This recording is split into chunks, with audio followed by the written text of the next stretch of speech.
Mamma mia, mamma mia, mamma mia, mamma mia. I'll be making fucking dough in the pizzeria. What is respect? If you're like me, throughout your life, other people have tried to instill in you the idea of respect. People of older generations, more specifically, will often complain about the younger generation's lack of respect. Searching YouTube with the phrase respect versus disrespect will bring up videos that simply give examples but don't explain why or how any given action is respectful or disrespectful. You may interject that they obviously know what respect is. How else could they make videos on the topic if they didn't? I would reply that this is half correct. The reason they give examples instead of just telling you what respect is because that's how they were taught. Often as kids, their parents and society would tell them this action is respectful and this one isn't. Their understanding is one learned through osmosis, not any nuts and bolts explanation or evaluation of an action's respectfulness. Okay, then what is respect? Respect, put simply, is preferred behavior by either an individual or society. Take two people who live in the same house.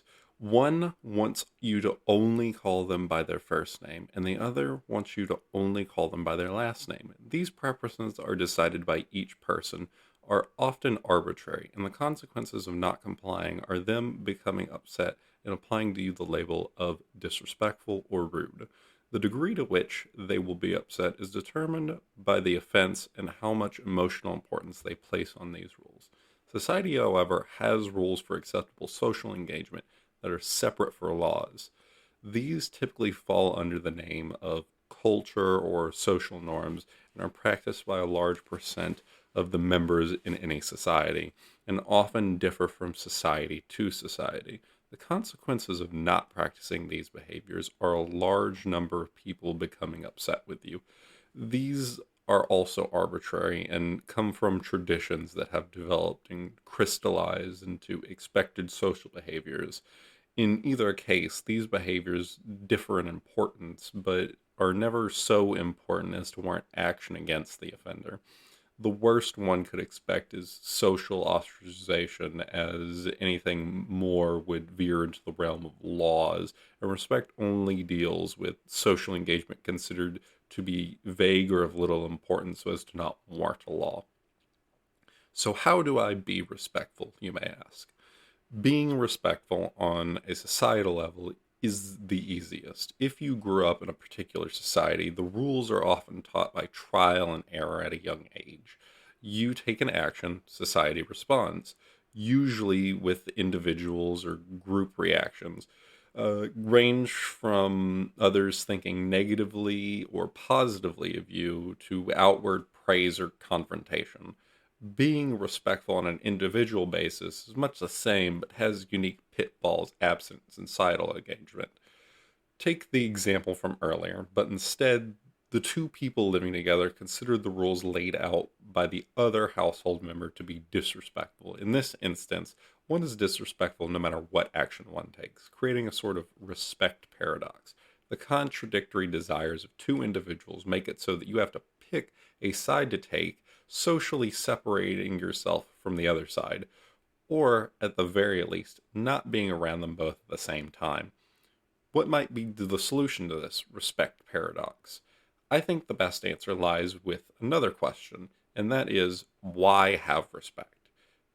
That is, maybe the concept of respect itself is flawed or in need of further examination. Respect generally has two purposes. The first is the social regulation of behaviors in society. The second is a sort of litmus test. Imagine a crowd of people partying in the street for a celebration. Depending on the society, this is thought to be normal behavior and isn't questioned by others.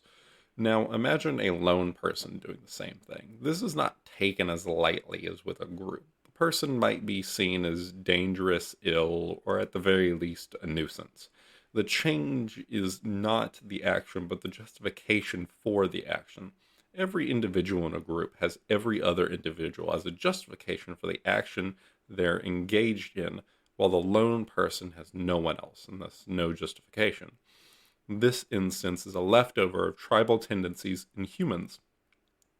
Though no harm was done, an action was taken against the norm by someone without justification.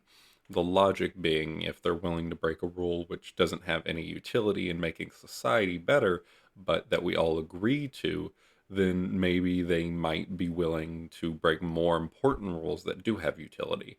This thinking is incorrect, is the reason people would break these rules is precisely because they aren't hurting anyone and the rule itself is useless, with little repercussions most of the time. But back to the question, why have respect? And the reason is that there isn't one. Respect is arbitrary preferences imposed onto others by either an individual's wants or societal traditions. And I would argue that this is harmful. Respect hurts others by impeding someone trying to exercise their social freedom, so long as they are not harming others, by making any action a person can take able to seemingly produce harm via another person's emotional state. Take a story from my life. I was working at a store where I would often buy small cups of fruit for lunch, and I would eat these without any utensils. This annoyed one of my coworkers so much they pulled me aside and told me I was being rude and to use a spoon. This became a source of tension between me and them for the remainder of my time there. They would place a spoon in front of me every time they saw me eating. Going back to earlier, we had created a respect paradox, both of us unmoving from our positions and both justified by our differing feelings. They felt the noise was gross and that I wasn't eating my food correctly, and I simply wanted to be left alone to eat. Both of us found the other's actions disrespectful, but looking back, I find my position to be the justified one, not because my emotions take precedent over theirs, but because of other factors, like that I live in a society where the freedom to engage in any action so long as no one is harmed is heavily valued. My actions produce no harm except for the emotional discomfort of my coworker, and you may ask, isn't then your action producing harm? I would answer no. It's my coworker who is producing the harm. They're the one who is emotionally disrupted by an action taken around and not concerning them, and are violating the value of freedom I'm trying to enjoy. This is a very important distinction. Had the action involved them and their position would be validated. Some might say that this doesn't change their feelings, and even though they can recognize my actions are fair and don't produce harm, they are still bothered by it and thus think this gives them cause to act on these emotions. This is because they think of emotions as a part of who they are, something inflicted upon them and out of their control. This ignores the effort of people who go to anger management or similar counseling to control and redirect their emotions to be more functional in society or for the goal of self improvement. The difference is the level to which society views these emotions, along with the amount and form of harm generated. Thus, no recognition and no incentive is ever given to the individual to change these emotions, and these emotions generally are accepted by most societies, with a heavy emphasis on being considered respectful and thus being respected. People get the sense that they have an entitlement to being respected and consequently an expectations that others will simply relent. It is in this light that we see the invocation of respect used as a tool of pure social oppression. Some may say that they deserve respect for any number of reasons and demand it be given, the act of doing so itself not only being disrespectful but also harmful. As we have discussed, if their action produced harm, then it would fall under laws. If it involved another person, then their action would be socially harmful, even though it doesn't rise to the level of harm, the law. Any action taken not involving another person can't produce harm, as your exercise of freedom takes precedent over their comfort. This is not the case when another person is involved, as the action is against them, not simply around them. Any action taken against another person changes whether or not that action produces harm, making these actions outside the realm of respect. From this, we can see that those invoking respect as engaging in a form of bullying, meant to discourage behaviors one finds distasteful through the use of social rejection. something which I and many others have strong feelings about, and rightfully so, as this is an important attitude to have when living in a society, making low self-esteem a real issue for people whose behavior falls outside the norm where they live. This can create social groups around the differences in what groups of individuals consider respectful in society, like how cliques form in school. You hang around and feel more comfortable with people who are accepting of behaviors and attitudes you like to engage in.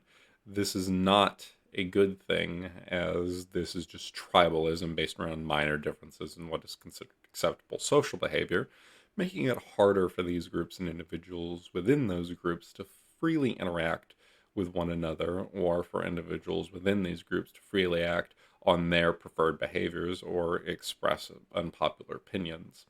Most people don't question respect. In fact, this is the only way this idea can persist, on the back of ignorance. An unwillingness on the part of the person invoking it to question deeply held beliefs. But what should the person watching this video do with this information? I wouldn't suggest replying to anyone who calls you disrespectful by saying they're disrespectful or that respect is harmful. Such a response will simply prompt the other person to disengage from the conversation, become belligerent, or see you as unreasonable. A far better approach would be an emotional appeal, and try to explain to them that that you aren't hurting anyone, and ask if they allow your behavior. You may also need to consider that they're simply bullying and don't intend to listen to anything you have to say, in which case they're in the wrong, but you still may see fit to relent for the sake of social cohesion, such as with a parent. But keep in mind, this doesn't make their behavior right. If you see a victim of this type of bullying, it may be a good idea to try and console them, or even direct them to a video where they can learn more about the concept of respect. Depending on the severity of the bullying, you may consider speaking up or distancing yourself from that person. Whatever you decide, just remember that sometimes we feel bad about things that aren't our fault, and we need to recognize this so that we can work to make living in society more pleasant and place the blame on people who are actually at fault. We are social animals. We crave positive interactions with one another and fear negative interactions. But don't let these desires blind you to others' behaviors. Always be critical of every interaction you have. Don't let other people bully you, especially not over behaviors that have such low stakes. Get fisted like Elmo, slap away the hands like hell. No jokes drier than elbows on an ethnic man.